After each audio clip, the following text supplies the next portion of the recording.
அஸ்ஸலாமு அலைக்கும். இன்னைக்கு நம்ம பார்க்க போறது நற்செயலில் முந்தும் அபூபக்கர் ரலியல்லாஹு அன்ஹு அவர்கள். நபித்தோழர் அப்துல்லா இப்னு மசூத் ரலியல்லாஹு அன்ஹு அவர்களுக்கு அறிவிக்கின்றார்கள், ஒரு நாள் இரவு இஷா தொழுகைக்கு பின்னர் அல்லாஹ்வின் தூதர் ஸல்லல்லாஹு அலைஹி வஸல்லம் அவர்கள் மஸ்ஜிது நபவிக்கு வருகை தந்தார்கள். அங்கே உமர் ரலியல்லாஹு அன்ஹு மற்றும் அபூபக்கர் ரலியல்லாஹு அன்ஹு ஆகிய இருவரும் அமர்ந்து பேசிக் கொண்டிருந்தார்கள். அவர்கள் அருகில் நபி ஸல்லல்லாஹு அலைஹி வஸல்லம் அவர்களும் அமர்ந்து கொண்டார்கள். அப்போது நான் தொழுது கொண்டிருந்தேன். தொழுகையில் சூரா அன்-நிசாவை ஓதிக்கொண்டிருந்தேன். சூரா அன்-நிசாவின் 100வது வசனத்தோடு என் தொழுகையை நான் நிறைவு செய்தேன்.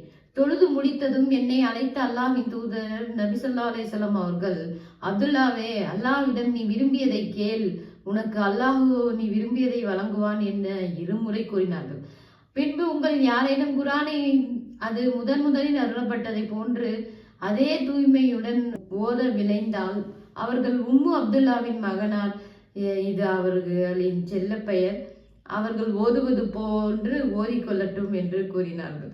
மறுநாள் ஃபஜர் தொழுகையை முடித்து நான் அமர்ந்திருக்கும் போது என்னிடம் வந்த அபூபக்கர் ரலியல்லாஹு அன்ஹு அவர்கள் எனக்கு வாழ்த்து கூறியது என்னிடம், அப்துல்லாவே, நீர் விரும்பியதை அல்லாஹ்விடம் கேள், அல்லாஹ் நீர் விரும்பியதை உமக்கு தருவான் என நபி ஸல்லல்லாஹு அலைஹி வஸல்லம் அவர்கள் உம்மிடம் கூறினார்களே, இன்றைய அதிகாலை தொழுகைக்கு பின்னர் அல்லாஹ்விடம் நீர் என்ன துஆ செய்தீர்கள் கூறுங்களே என்று கேட்டார்.